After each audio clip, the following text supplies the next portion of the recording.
Now, I've been talking all around the world since last summer, in country after country, venue after venue, no problem whatsoever. Lovely people turn up, and we have a fantastic day of exchanging information that people wouldn't get, not only in the mainstream media, but great chunks of it anywhere else.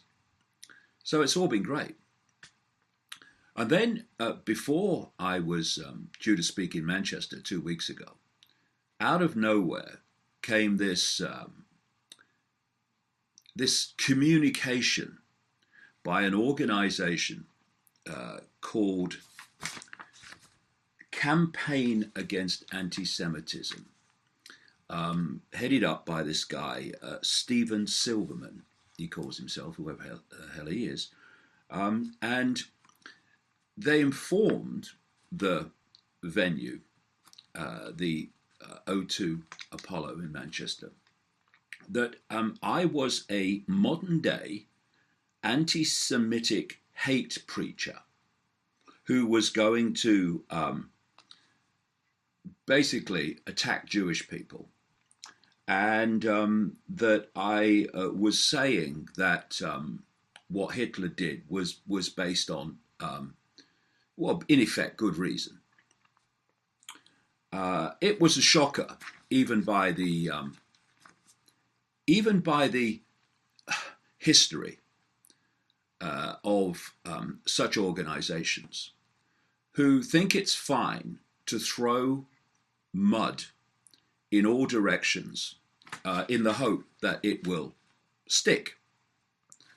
And what they asked was that people contacted the venue, and pretty much the same happened with Dublin the following week, and complained that they were having this modern day anti Semitic hate preacher at their theatre. Now, this guy Silverman was not in the audience in Manchester. Sits back in amazement. He's saying that, and he's not in the audience. No. Never let the facts spoil a good story or a good hatchet job to silence someone who's saying things you don't want people to hear. Not that he knows really what I'm saying in the 12-hour talk, because he hadn't seen it. And then you have people sending emails on the back of what he said I'm going to say, complaining that they're having me on because I'm going to say this when I'm not going to say it. Now, this is not just about me. This is very, very important, particularly now, for reasons I'll come to later. So this was Stephen Silverman and the Campaign Against Anti-Semitism saying all this. Now, to their enormous credit, the Apollo in Manchester and the Helix Theatre in Dublin let it go ahead. Of course they did. I've been speaking at O2 venues for decades. They know exactly what I'm saying, and it's nothing like what these idiots. Ooh, getting passionate there. I wonder why. I say. So let me show you that, and maybe show them that. Here is an image that I use in the talk. Whoa, that's racist, isn't it? What I'm actually saying in the talks are that we become obsessed with race when what we are is consciousness, awareness, having experiences in different situations, and that whatever colour, creed, background our, quote, body is, I'll come more to that in a second, they're just vehicles for experience. And so my philosophy is impossible to equate with racism, because I'm saying that race is irrelevant, and that getting to a point where you judge others by their race, and indeed, just as important, self-define yourself by race, I'm saying those things are ridiculous and incredibly limiting in our perception of self and reality. So here's a clip from the talk where I'm explaining about this infinite awareness of which we're all a part, and its relationship to what we call race. Near-death experiencer Anita Moorjani, author of a book called Dying to Be Me, said, "When we are not expressing in our physical body, you and I and all of us, we are all expressions of the same consciousness." This is what people experience when they leave the filter of the body, which kind of puts what we call racism into some kind of perspective. We are all the same consciousness. Thus, we are the same consciousness, different color vehicle, end of story. And if people who are involved in racism and self-identifying with race have completely lost the plot of the nature of reality itself, that we are all the same awareness, having different experiences. And when you listen to that, and then you equate this letter to the Manchester venue, and the fact that a number of venues in Germany have received similar nonsense from other organizations, it's unsupportable.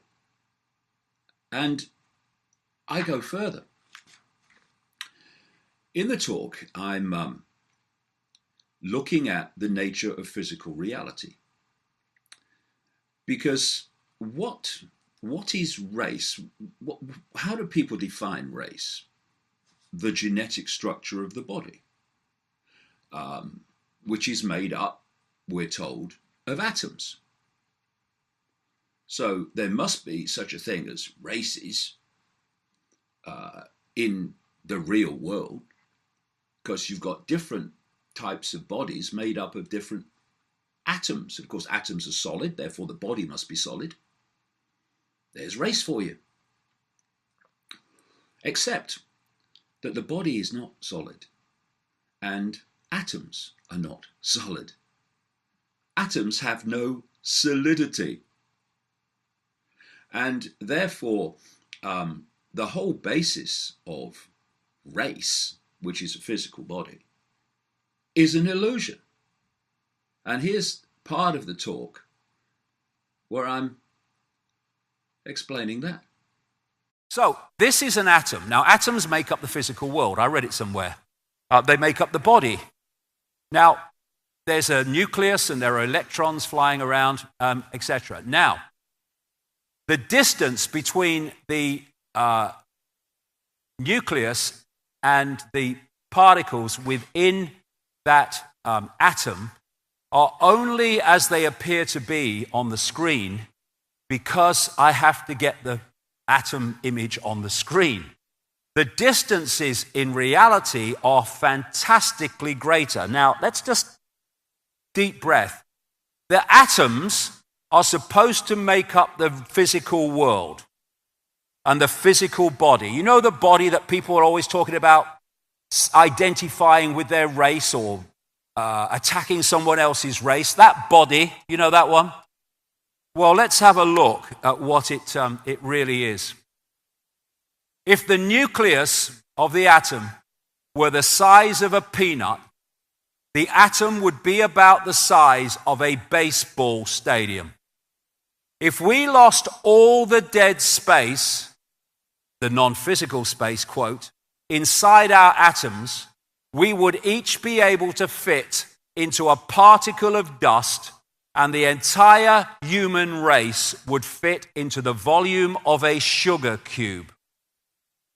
Now, where was that race thing again?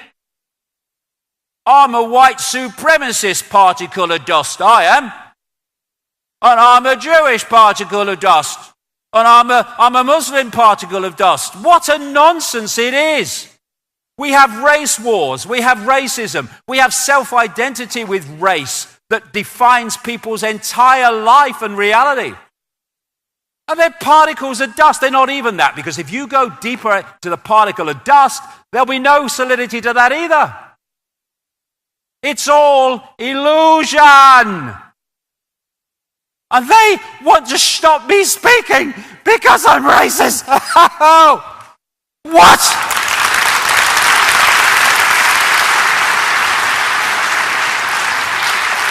Bloody madness. And it is bloody madness. When you are saying, in effect, as I am, that physicality doesn't exist, therefore physical race doesn't exist. And these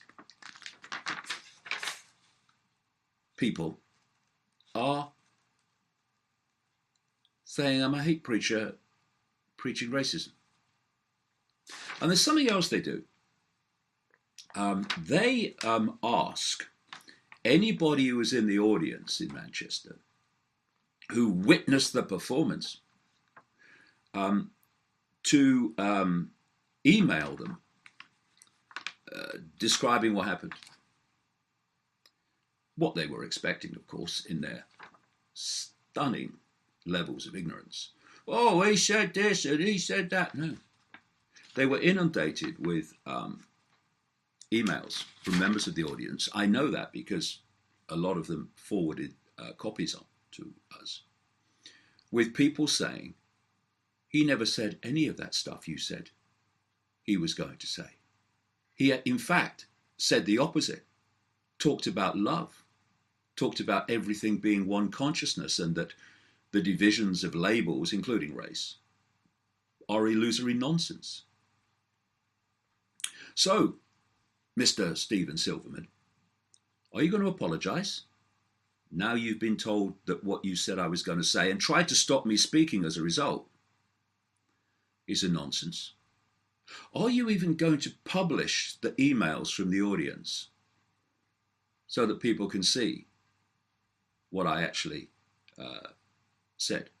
And indeed, we've got an audio version of the talk to show that you're talking complete nonsense. And if this was an isolated situation, it would be bad enough, but it's not. This use of anti-Semitism to silence people who are legitimately questioning and investigating aspects of what are called Zionism is going on all over the world and is designed to silence that legitimate investigation and that legitimate exposure. So let me explain what I'm talking about when I challenge the extremes of the regime in Israel and the inner circle of the Zionist movement. First of all, Zionism is not about race. It's a political philosophy. It's a political movement. And there are many, many Jewish people all over the world who fiercely, vehemently oppose Zionism. Then there are great swathes of Jewish people in the world who support Zionism as support for the existence of Israel and for the way they perceive Zionism to be. What I'm saying, however, is that there is a cabal at the center of Zionism, not least connected to the House of Rothschild, that is in effect, more than in effect, a secret society. And it's that secret society, not everyone else, it's that core secret society that is manipulating within the wider web of manipulation, and that needs to be legitimately investigated. You know, when, for instance, you have the chairman of the US Federal Reserve, the privately owned Central Bank of America, going back to Reagan Bush, everyone since then, Alan Greenspan, Bernard Bernanke, Janet Yellen, have been Zionists, right up to present day, where Janet Yellen is chairman of the Federal Reserve and Stanley Fischer is vice chairman. He used to be head of the Bank of Israel. Now, when you think that the entire Jewish population of America is 2%, then take away all these, the great majority of the Jewish population who are either opposing Zionism or don't really appreciate what it is at its core. And what you're left with is a tiny few people from the secret society level that have an extraordinary ratio in terms of positions of influence and power. Now that is legitimate journalistic investigation. If that was the case with Chinese people heading the Federal Reserve, president after president, party after party, decade after decade, or Hispanic people, or any other people and identifiable group, people would legitimately, even mainstream media probably, would say, hold on a minute, what's going on here? So why is it different when there's a common theme of Zionism? Why have Zionists had such influence in the Treasury Department of the United States, right up to present day with Trump? Why is it that the leader of Israel, which I say is the fiefdom of the Rothschilds, and Israelis are just being used as a, if you like, something to hide that behind. Why does someone like Benjamin Netanyahu have so much influence, have such a voice on the world stage, when he is the leader of 8 million people in a world of 7.4 billion?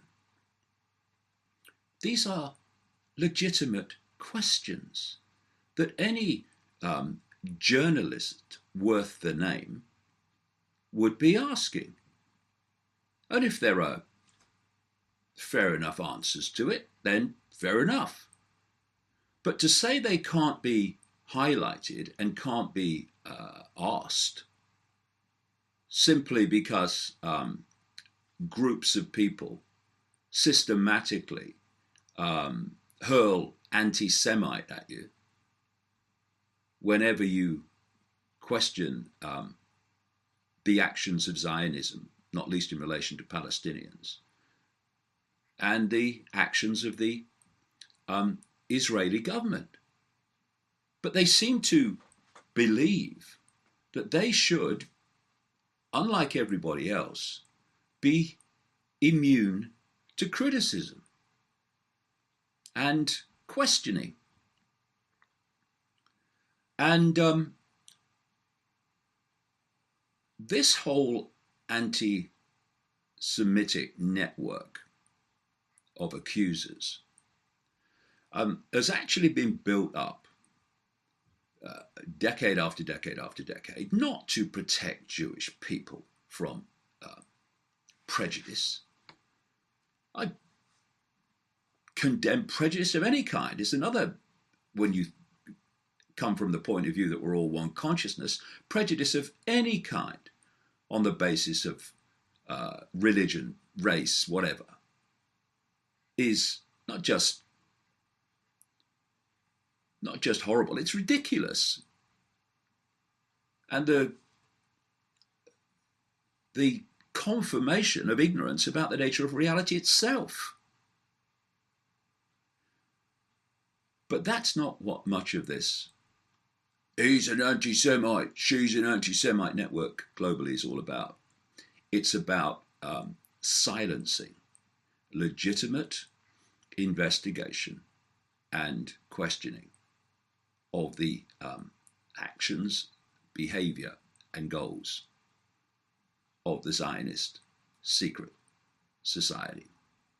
And even this whole thing, anti-Semitism, is a complete nonsense, in the sense that what is Semitic? What does it mean? Semitic describes a series of language groups, primarily in North Africa and the Middle East.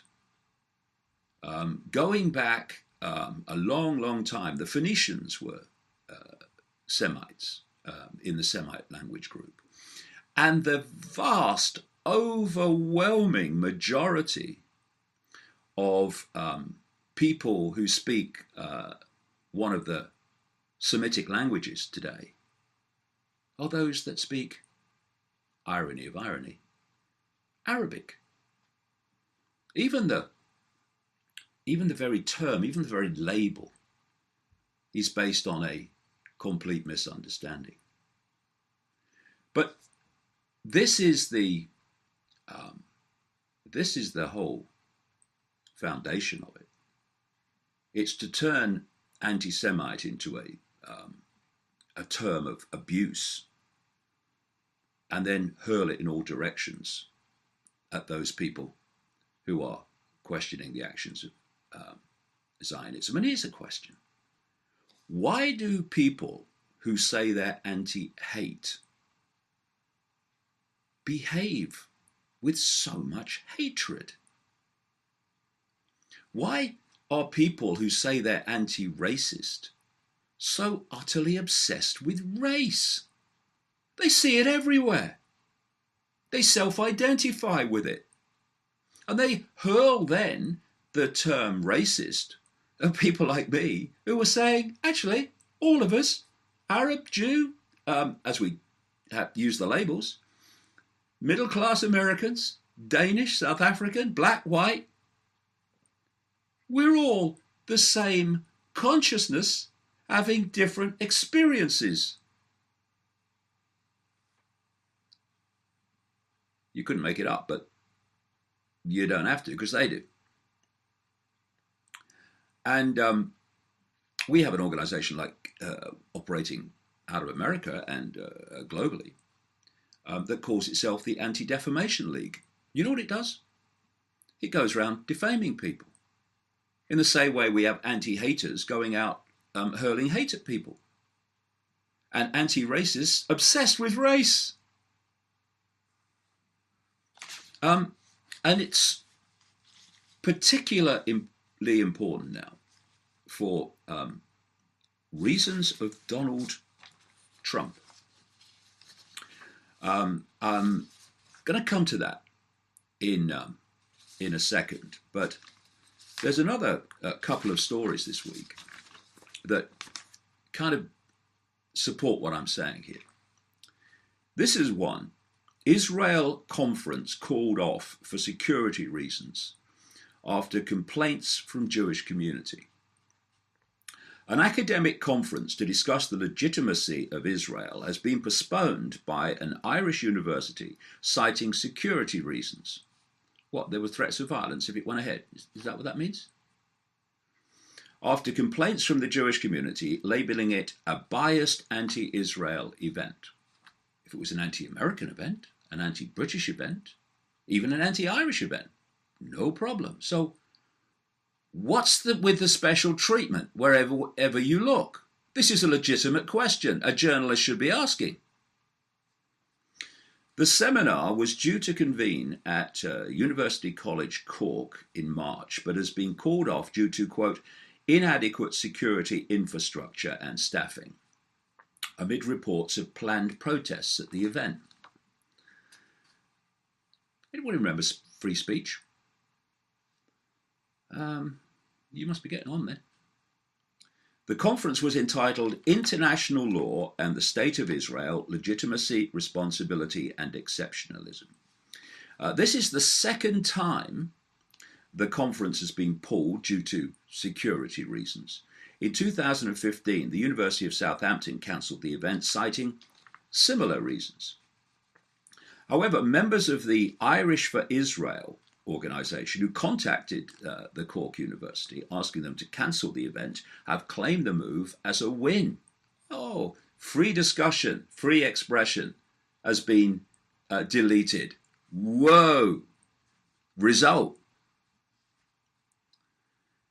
Stand With Us Israel spearheaded the email campaign to the president of the university, describing the conference as, quote, another example of shameful hatred and discrimination masquerading as an academic conference. Again, hateful, hatred. You question Israel, you've got to be hateful. It's cause and effect, apparently.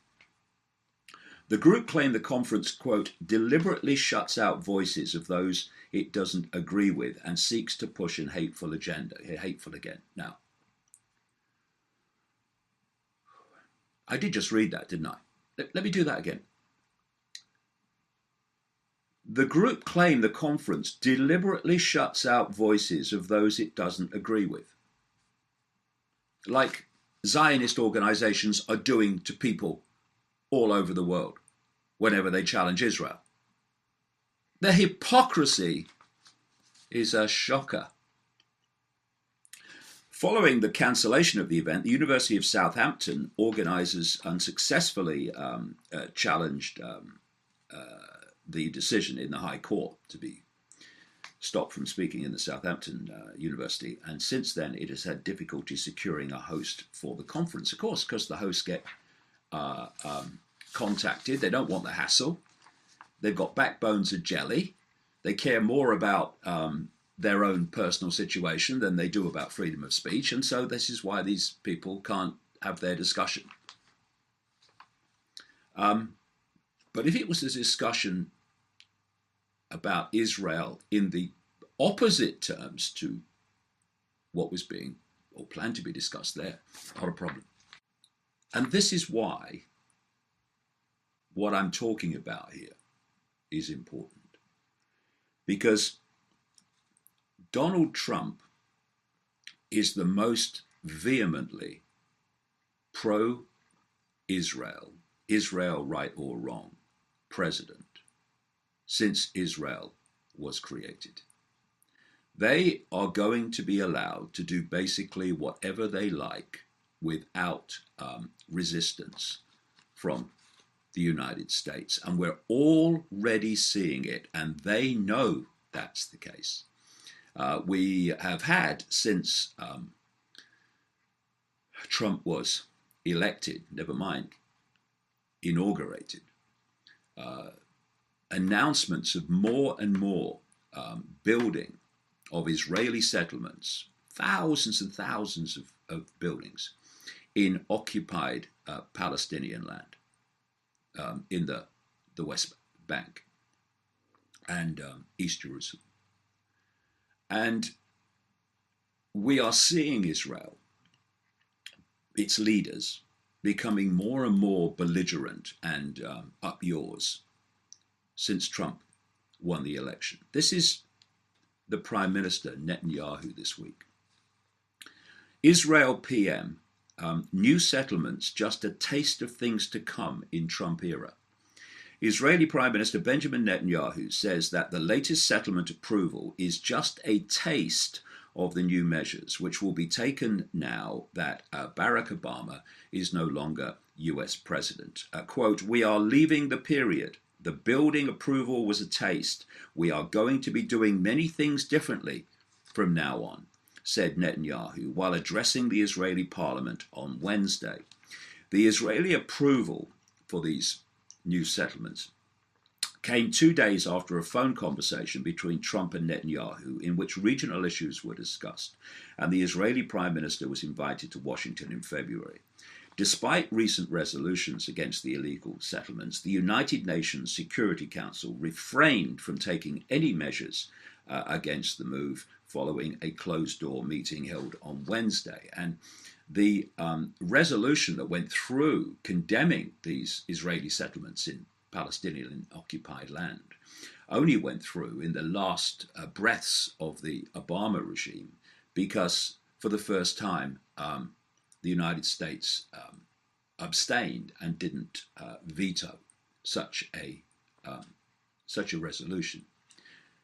I think you can safely say, now Trump's in, that that's the last time that will happen. And then there is this guy this week, Israeli Defense Minister, this guy Lieberman. Army will go full force in future wars, collapsing EU shouldn't lecture Israeli defense chief. And he said, again in this Trump era, that the Israeli army, will stop at nothing to defeat the enemy in conflicts to come, and they won't stop until the adversary waves a white flag. He also slammed attempts by third parties to what he called meddle. Speaking at a 2-day security conference in Tel Aviv, Lieberman, a longtime ally of Netanyahu, said that the Israeli Defense Forces, IDF, will fight till the bitter end and not settle for half measures. It doesn't matter, he said, where the next conflict breaks out. It has to be at full strength. You recruit the entire army, the entire reserves, you go full strength until the end, until the other side raises the white flag. We will not stop in the middle. If a quarter of the strip is needed, then we occupy a quarter of the strip. If more, then more. And this is why understanding why this label of anti-Semite is thrown around like confetti, why it's done and why it's being done now. Because things are going to happen through Israel, thanks to Trump, that are going to need to be exposed. And the Palestinians, who are just starting the next nightmare, quite possibly their worst nightmare, now Trump's in, are going to need the support of people around the world. And if we bow to intimidation, if progressives buy the nonsense put out by these organizations, then we are going to concede the right to publicly challenge the behavior of Israel and expose its agenda. And that must not happen. We need some backbone here, out of sheer decency.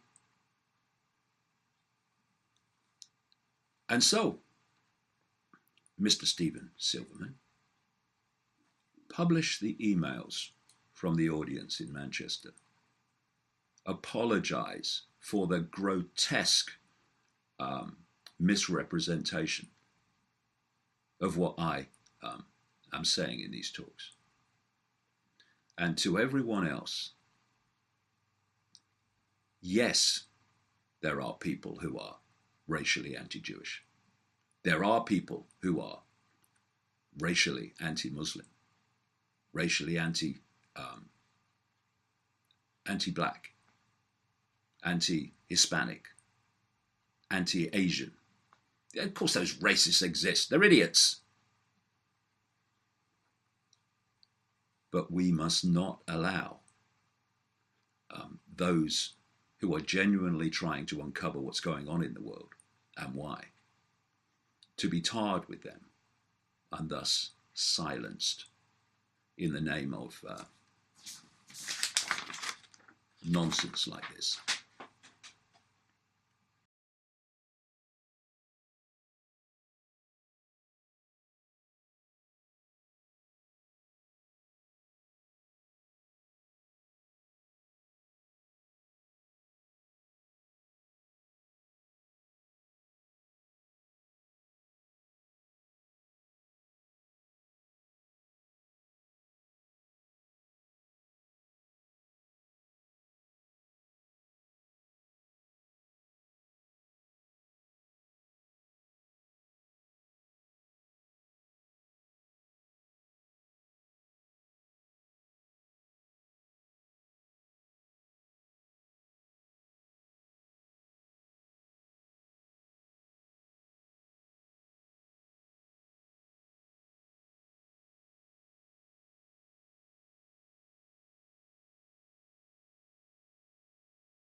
at their theatre. Now, this guy Silverman was not in the audience in Manchester. He sits back in amazement. He's saying that, and he's not in the audience. No. Never let the facts spoil a good story or a good hatchet job to silence someone who's saying things you don't want people to hear. Not that he knows really what I'm saying in the 12-hour talk, because he hadn't seen it. And then you have people sending emails on the back of what he said I'm going to say, complaining that they're having me on because I'm going to say this when I'm not going to say it. Now, this is not just about... it was a shocker, even by the history of such organizations who think it's fine to throw mud in all directions in the hope that it will stick. And what they asked was that people contacted the venue, and pretty much the same happened with Dublin the following week, and complained that they were having this modern-day anti-Semitic hate preacher.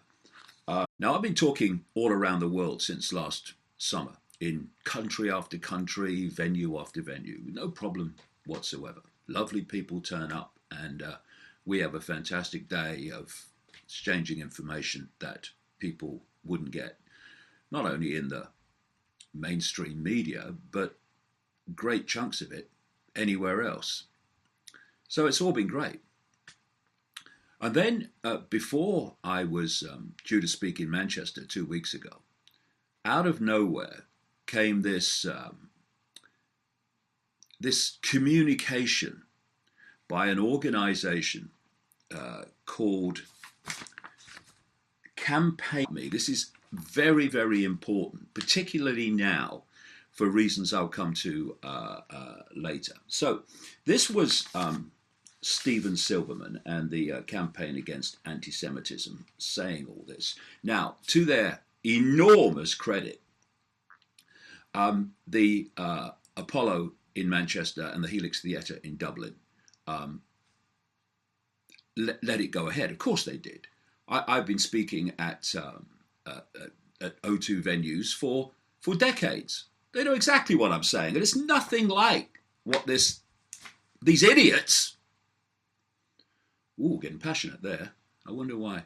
Campaign Against Anti-Semitism, headed up by this guy, Stephen Silverman, he calls himself, whoever the hell he is, and they informed the venue, the O2 Apollo in Manchester, that I was a modern-day anti-Semitic hate preacher who was going to basically attack Jewish people, and that I was saying that what Hitler did was based on, well, in effect, good reason.